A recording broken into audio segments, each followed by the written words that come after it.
Welcome to NinonSpeaks. I'm Ninon de Rosa, and of course, this is an incredible show. It's like an international show. So tonight's show is actually coming out of, our guest is coming out of New York. I don't know what part of New York, but I will find out pretty shortly. We have Solomon Chertok with me, and he is a producer, an actor, and all the above. Because when you're in show business and when you're a producer, you are a director. And then when you are a director, you're a talent scout. And then when you're a talent scout, you're also an extra because they need someone in that place and you jump in. And Solomon is actually agreeing with me. Solomon, how are you? I'm doing great, and it's an honor and pleasure to be on your show. Oh, it's great. It's an honor to have you on the show, especially from New York. If ever had a place to live, I'd live in New York. Absolutely. Manhattan, the Big Apple. Are you in Manhattan? Yes, I am. Born and raised. Born and raised. Are you not? You're not in the same place though you were born in. Believe it or not, yes, I am. The same place you were born in? Mm-hmm. That's incredible. That adjective has been used with me a lot.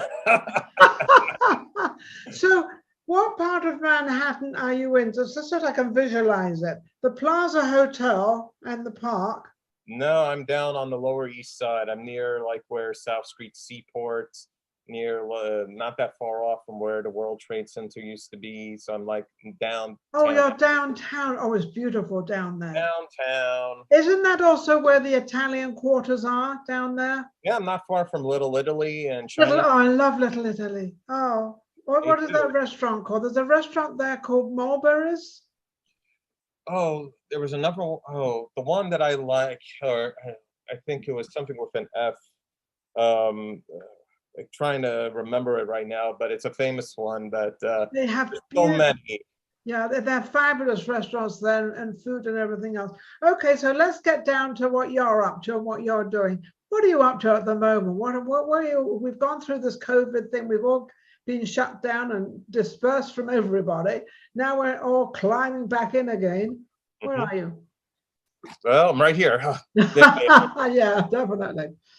So what are you up to right now? What's going on with your production? You have a production company? Oh, I don't have a production company. I go from like one gig to another gig. I go from one to another. I don't like to be tied down.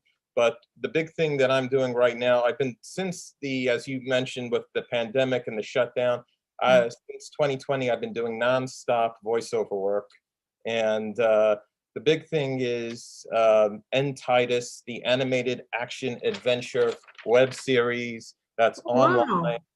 This animated action adventure series. I'm the voice, the lead character over here. Oh, you're the voice of that? Yeah, I'm Robert, the lead voice, which is from the creator Delmar Burkett. Okay. Give me a little bit of it. Well, basically, it's about these demon spirits that basically have awoken to try to resurrect their leader, Titus, to take over the world. And it's up to two guys, Robert and Charles. I'm the voice of Robert. They team up with this warrior female, Jasmine, to stop Titus. And that's what this animated action adventure web series is. And I'm thrilled to be a part of it. It's my first animated voiceover.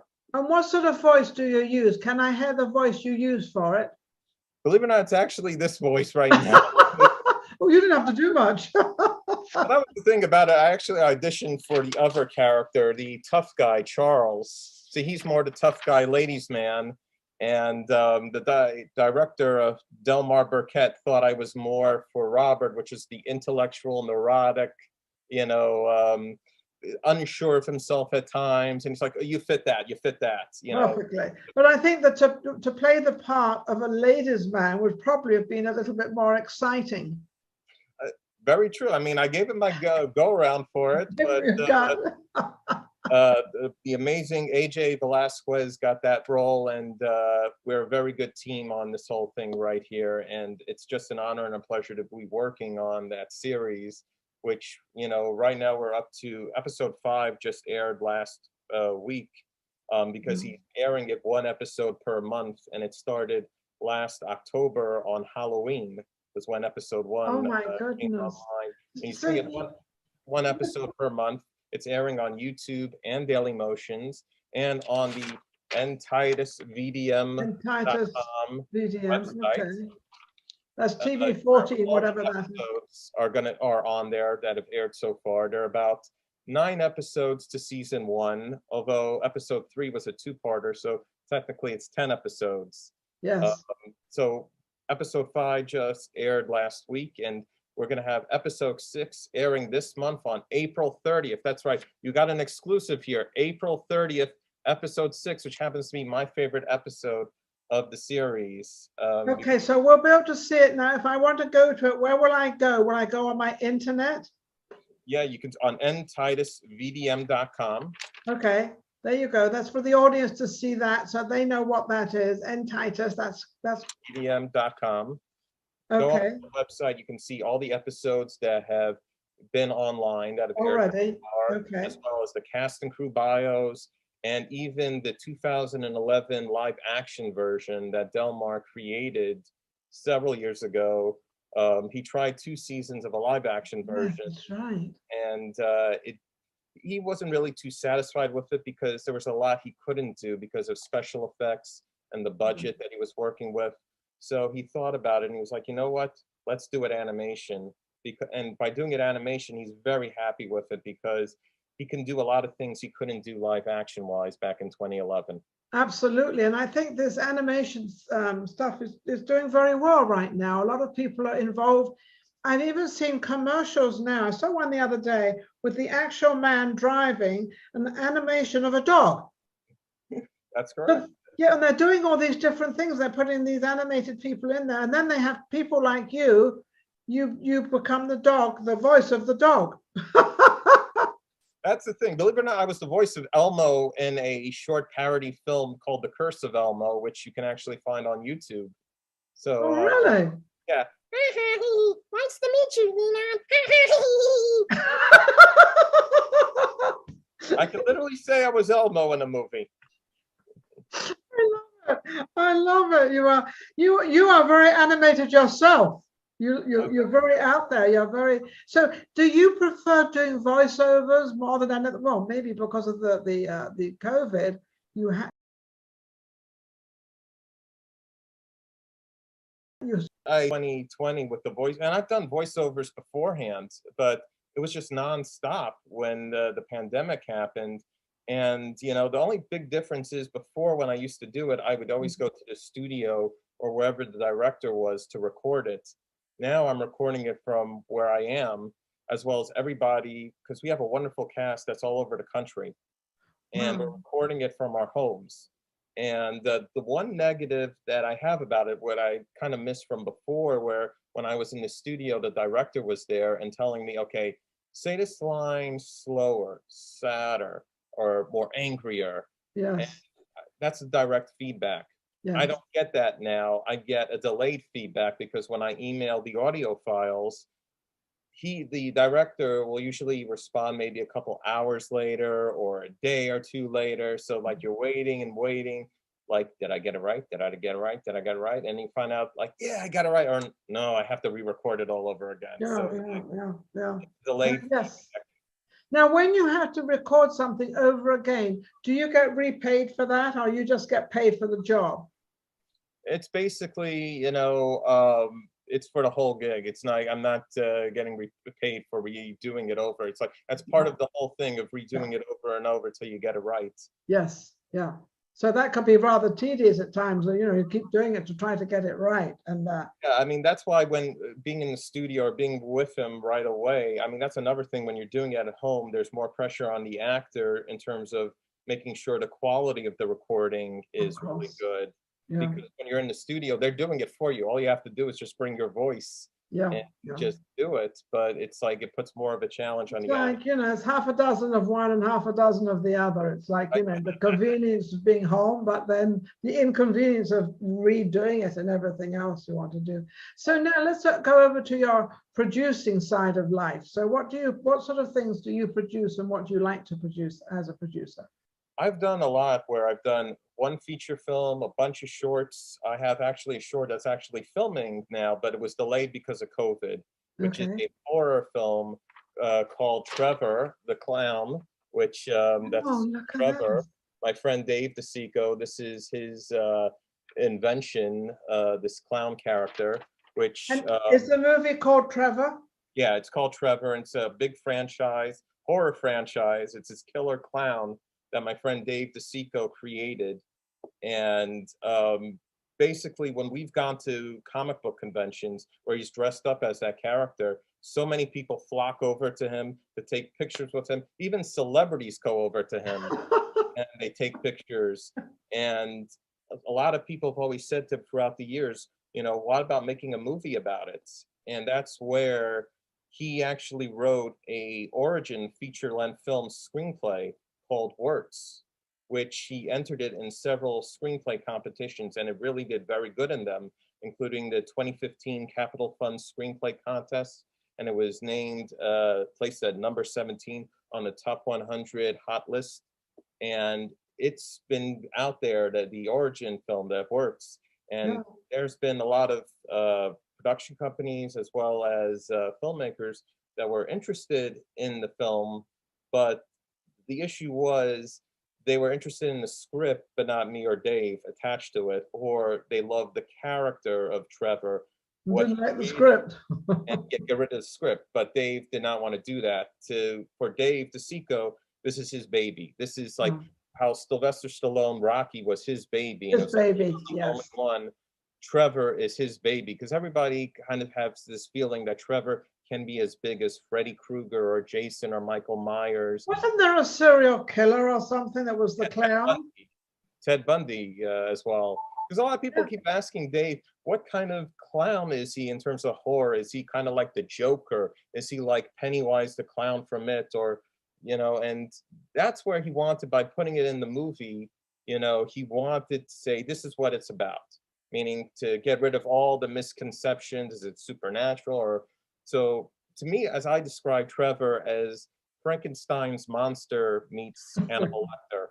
It's the It's combination. funny. Why are clowns always portrayed as sort of, you know, the good bad guy? It's like the little kids, oh, the clown, and they get all excited. And then you've got the bad side of the clowns that have got sort of this evil side of them and these strange things they do and get up to.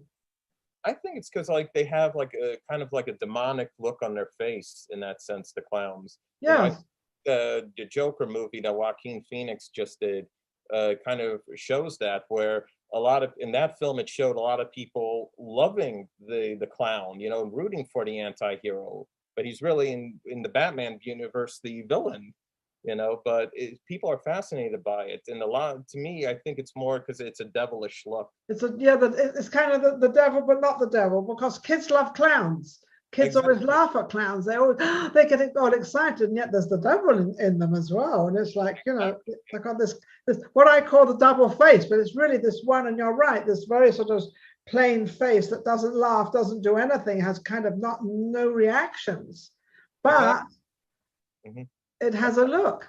And I've seen kids get scared of Dave's Trevor, his clown, at conventions.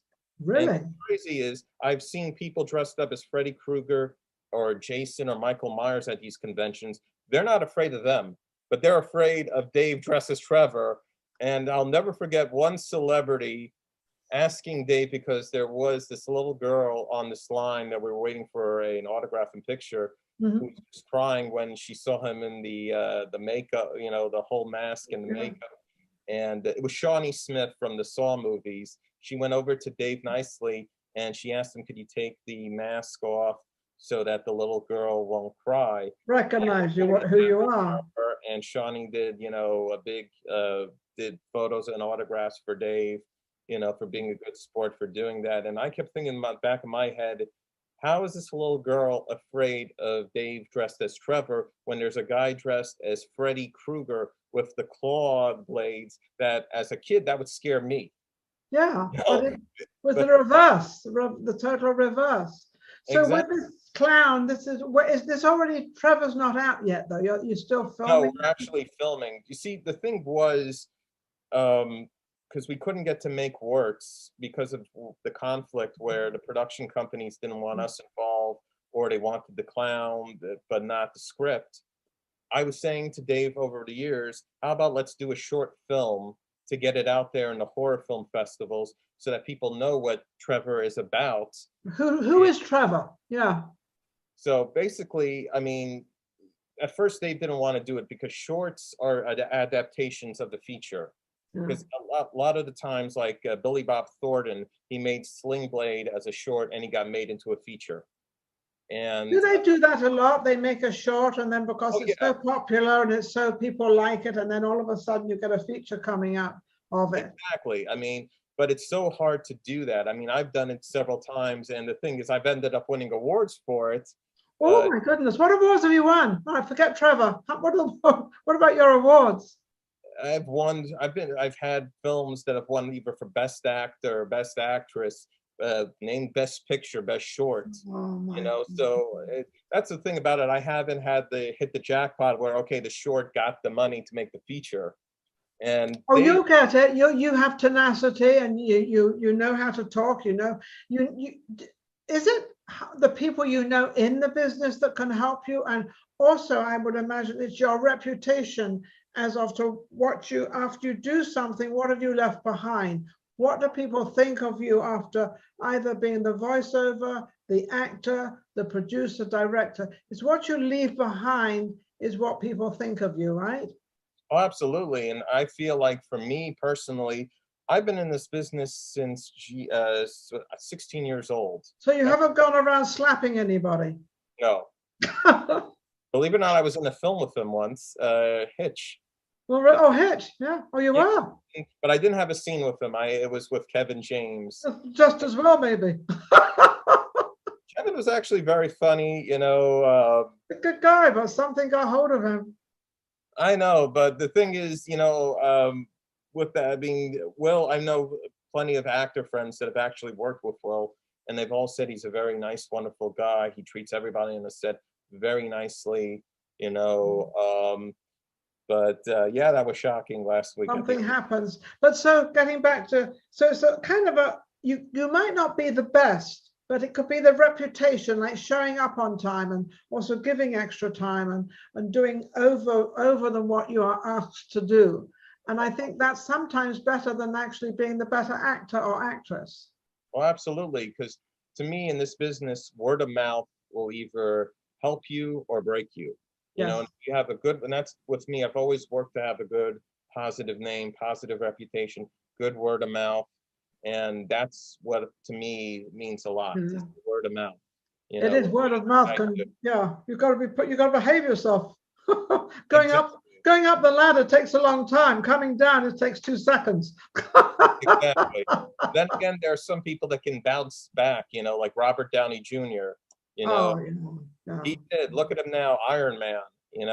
He's one of those stories of you can fall down, but he can get right back up. And he's actually the type that could do that because he's such an incredible actor. He's one of my favorite actors because he's actually an actor. He actually plays every single part like it's for real. And we all know he's playing the part, but he does it so well and so good. I think he's directing now, isn't he, and producing? Because they all do that. Producing a lot. I haven't seen him direct, but to me, the one film that always sticks out with Robert Downey Jr. is Chaplin, when he played Charlie Chaplin. Charlie Chaplin. I knew Hal Roach very well. Oh, wow. Oh yeah, Hal Roach was a very good friend of my husband and I for about 10, 15 years. And actually, I went when he had his 100th birthday. I gave him 5 different parties. Oh, wow. I gave him one at the Smithsonian in the bird sanctuary, one at the hospital in Woodland Hills, one in Culver City where he had his studio, one at the Bel Air Country Club, and then of course his official birthday. And he called me up. He said, "Aren't you giving me a birthday party?" And I said, "Well, I've just given you 4 big parties." And he said, "Well, what about my birthday?" I said, "Oh, good Lord." So I gave him 5 parties. That was at the Bel Air Country Club. Right there, 5 parties. Yeah, 5 parties. Well, he was 100, so Gotcha. so you've got to do that. But so yes. Buster Keaton, Hal Roach, Charlie Chaplin. He knew all of them. Charlie Chaplin, Little Rascals. He you know how he started the Little Rascals? He was in his office one day and there's some children. There's a story he told me. There were children playing outside, and he stood there for half an hour watching these kids. And he said, well, if I could stand here watching these kids for half an hour, and they entertained me for half an hour, I'm going to, and he put the whole thing together because of that. Amazing. So And anybody, yeah, and then there's fucking hair. And then anybody, see, anybody, I think some people think it's impossible to do something because they think they have to have a certain something to get to something, but they don't need anything. It's just observation of life. Is that what you do? Oh, absolutely. One of my early acting classes, the key thing that they said, I mean, one of the exercises was, go to a park, sit down on a bench and start looking at everybody passing you by. Look at what they're doing and come up with, who do you think that person is? What are they doing? Basically, you're trying to put yourself into their shoes. Yes. As an actor, that's what you're doing. You're putting yourself into somebody else's shoes. I mean, you still might be you, but you can't be you when you're playing that part. So you've got to be able to still be you, but switch the personality and actions into that person. And that's hard to do. You know, something's funny. It's very hard to do, but extremely easy.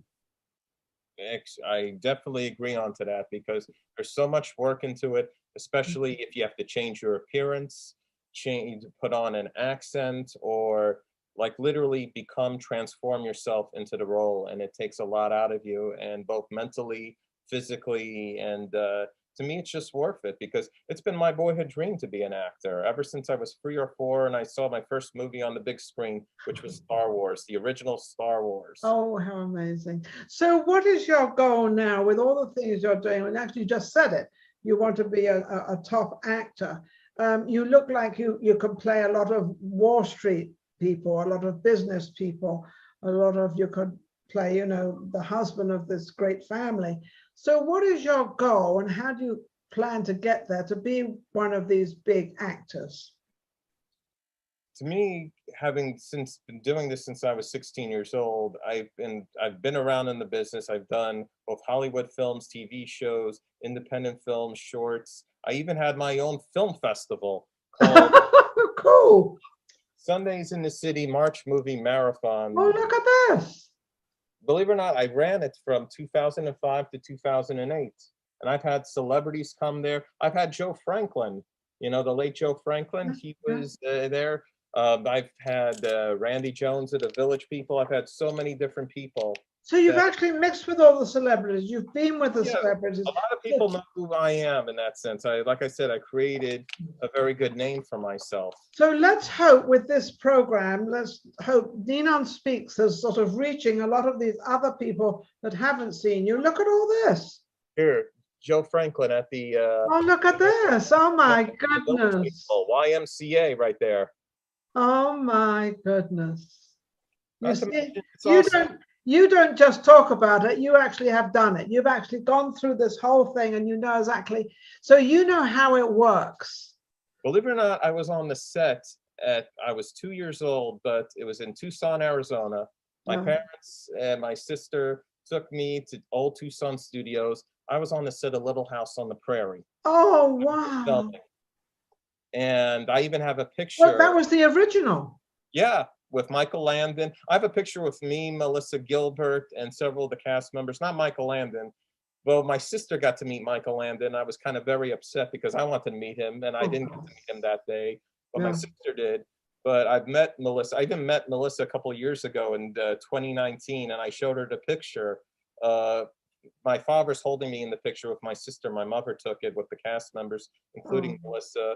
And Melissa was like, yeah, that was, she kind of recognized it, but didn't remember exactly what day that was. No. I was actually on the set there in old Tucson studios where they've shot so many, from Little House on the Prairie, Bonanza, some of the old time Westerns from John Wayne, Eastwood, you know. Eastwood, yeah. That's the magic, you know, old Tucson studios. I don't know if it's still around anymore. But being on the set back then, you know, it was magical. And absolutely. So how are you going to, because you've achieved an awful lot, you've done an awful lot, you've expanded yourself in so many different directions. And now, do you feel that maybe you should concentrate on your acting to get what you want? I mean, do you have to go to all these auditions? Do you have to have a good agent? Do you have a good manager? Well, I've had What is agents, it? you know, right now I'm without an agent at the moment, but I've had agents, you know, and to me, I feel like I've done better without one than with one. But to me, I just feel like I've gone from one to another, like whatever, you know, right now it's Trevor and then Titus, you know, Yes. and I'm happy and Titus has been doing very well. People, it's getting a small following and it's growing. And Trevor, you know, which the short film, which actually is not the origin film, it's actually, they've decided to do a sequel that takes, basically short film takes place after the origin film, which is something a lot of short films don't usually do. Really? So, which was unique because we designed it in a way that it gets people excited about the character, that they could see them at the film festivals and go, you know what, I'd like to know about his origin, or I'd like to see him in another adventure. And we've been shooting it. We were supposed to shoot it in April 2020. And of course, we had to postpone it. Yeah. We got half of it last summer. We just resumed this past weekend. I was on the set filming my scenes for it. I play a newspaper reporter, a news reporter covering the scene of the crime, of the murder that happens in the film. And that was very nice. And not to mention, I was kind of thrilled after I did my news report. We shot the scene. A family that lived in the house near where we were shooting just ran out and said, okay, what news crew are you from? What station? What news channel are you from? What happened? What's going on? We were that convincing that they thought we were alive. Cool. Cool. Shooting. And I couldn't stop laughing when that happened, you know. I bet. It's coming along so well. And honestly, I could not be prouder onto it. Isn't that amazing? Because you know you've done so well, and you're still doing even better. But it seems you're getting known out there with all these, with Trevor, and with this all these different things that are going on, all these voiceovers. Seems like you're doing extremely well. Oh, put it this way, I keep going from one to. I'm trying to be as humble about it because don't be humble on my show. We're trying to get you out there. We want people to know every single great thing you've done, because that's what gets you out there. That's what our show is worldwide, so we want to know. So tell me right now, in a little short time, because we don't have much time left, what you want. I want to do it all. The acting, directing, you know, I've done that already. You know, I've done it all. I've done the film festival, have my own one right there. I did it for 4 years and I just want it all. But to me, the part that I loved the most of all of them was acting. Because so we got to get you an acting part. Now, when you go for acting parts, what's your favorite part that you would like to go for? How would you, what is your kind of, the gangster? Bond. James Bond. I have a vodka martini, shaken, not stirred. Okay, can you drive the Aston Martin, my dear? Very well, my dear. And can you cope with the wings coming out when he drives and the wings come out of the side of the car? Absolutely. And they cut everybody off. My darling, I can do that very well. Over. And could you protect me at all times? With pleasure. Oh, whose pleasure? Oh, that was cool. Absolutely. So that's what, so you, now the funny thing is, you're going to laugh at this again. I knew Broccoli. Oh, Albert wow. Broccoli. I knew him and his wife. And I daughter's running it now. Yes, and they all started it. She was the writer of the script, 007. She was the writer, and they had absolutely no money, and they both went to London, to England, and she started writing this James Bond 007. I mean, this is just a hearsay story. I don't have all the details, but as that it was written, but they had no money, nothing, and she wrote this, and they started putting it all together, and we know the answer. And now the daughter's I met the daughter a couple of times at Loyola Marymount University. That's where she went. And but they're wonderful family, wonderful people, wonderful, beautiful people. I've actually met several of the James Bond franchise actors. I've met George Lazenby. I've met Maud Adams, my favorite Bond girl. I've met Jeffrey Wright. I've met so many from the Bond family. And wish I could have met Sean. I wish I could have met Roger.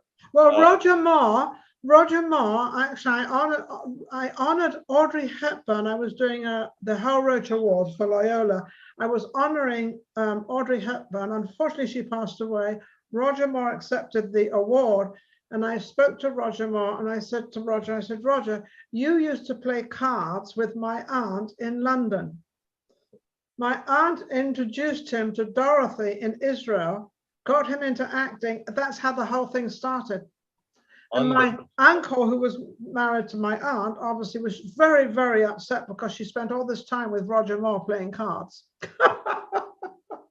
in London. Oh, that's cool. Is that a cool story? Yeah. Absolutely. I mean, to me, hey, he was both James Bond and he was the Saint. He was Simon Templar. Yeah, he was. On that, I think, how can anybody reach you? I think we're going well over time, but that's okay. How can we reach you? How can anybody get hold of you to make you the new James Bond? Absolutely, for several different things. One, on the ntitusvdm.com. Titus? You can get me on there, or the trevorhorrormovie.com website. Oh, don't forget Trevor. Don't forget Trevor. I'm also on IMDb. You can find out all about me, my bio, as well as Facebook, Instagram, Twitter. I'm all over the place except TikTok. Don't do those videos. I'm on TikTok.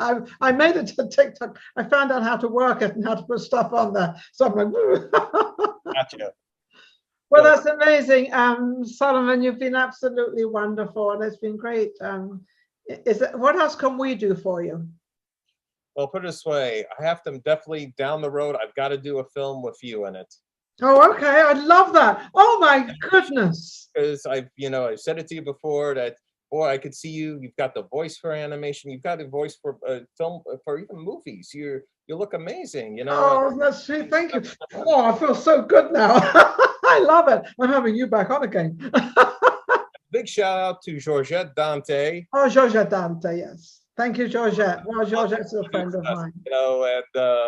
It's been an honor and a pleasure, and definitely I look forward to the day we work together. I know it's going to happen. It's always a question when. Well, I'm going to say this. I'm going to let you make it happen. I'm going to put it all. You're going to be in charge of Ninon in Vegas. Sounds good to me. So good to go to Vegas. Also, when you come to Vegas, you come on my other show. I've got this other show, Vegas Live with Ninon. You actually come on live. Where you're in person, yeah.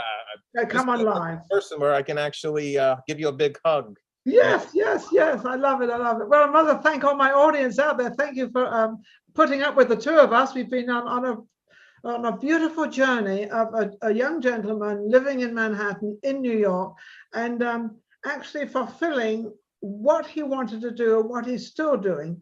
And he's had an amazing journey, but he's never let anything get in his way. And the only reason that he's been successful is because he marches forward and he keeps doing it. So now he's going to become the next 007. I can't wait to see that one. Well, maybe I could be your leading lady. I definitely do. Well, we don't know. Miracles can happen. Thank you everybody for watching out there. I would like to thank our social media shows who is my producer is Maria Pureza, and we shall be back sometime next week after, but we shall be back with our next guest. You take care. Thank you very much.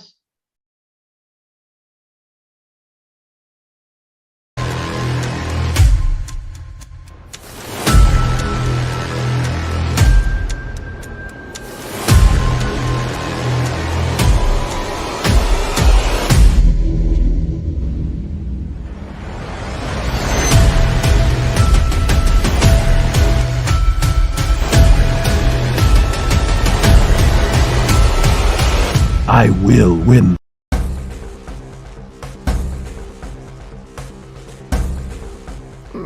Uh-oh! No! Don't you dare touch me! Oh! No! Why should I witness this? Your meat charger is an asshole. Your meat charger makes you wear ugly plastic over your gorgeous metal frame.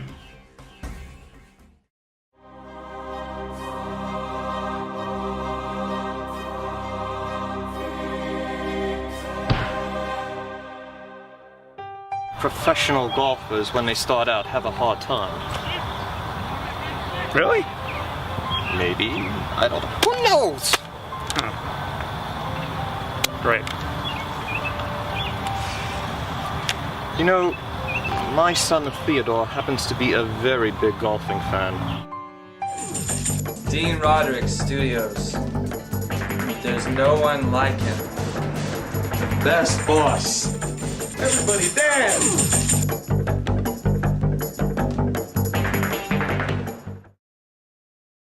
What type of species goes to ensure their own demise? So I see them as less than human. What does that mean? Fractured dimensions. All I keep thinking is big fucking deal. Why do you really want this apartment? I think it's time for me to leave now, so I'm gonna go. Sit down. No, I don't feel comfortable with... Oh Do me my a favor. God. Sit the fuck down! Why are you doing You had a this? wonderful Sweet 16? What the fuck is wrong with you? Why are you doing I want you to be honest! Step down for a second, I'll tell you exactly What did why you I'm say? here. What'd you say to me? Bang!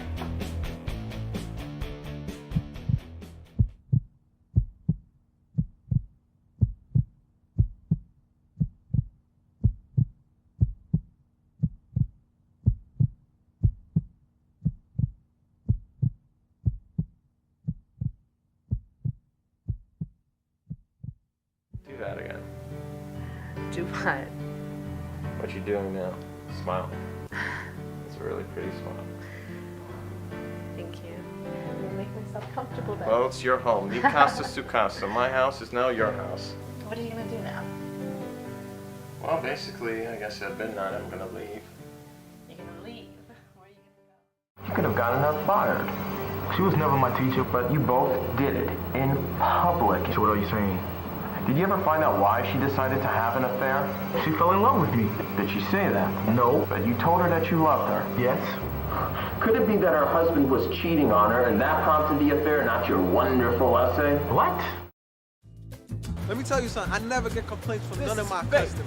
You think there's a supermarket you can just go and return stuff? You Nah, smoke man. it. You smoke it. You already smoked half of it. You don't get no refund. Better be the stuff or I'm coming back for you and your girlfriend. You hear me? My girlfriend. Great, great. So did you get my headshot from my agent Kat? Kat. From Total Casting. Oh, Kat. She's great. Yeah. She's great. Yeah, she spoke very highly of you too. Oh, thank you. Yeah, she told me about this audition. Like, I'm not sure exactly like what kind of film it is, but You have a monologue? yeah, I have a monologue. I'm ready. All right, Definitely. great. Oh, can you believe that girl didn't even call me again? That chicken head. I like it. What kind of do you like it? I like.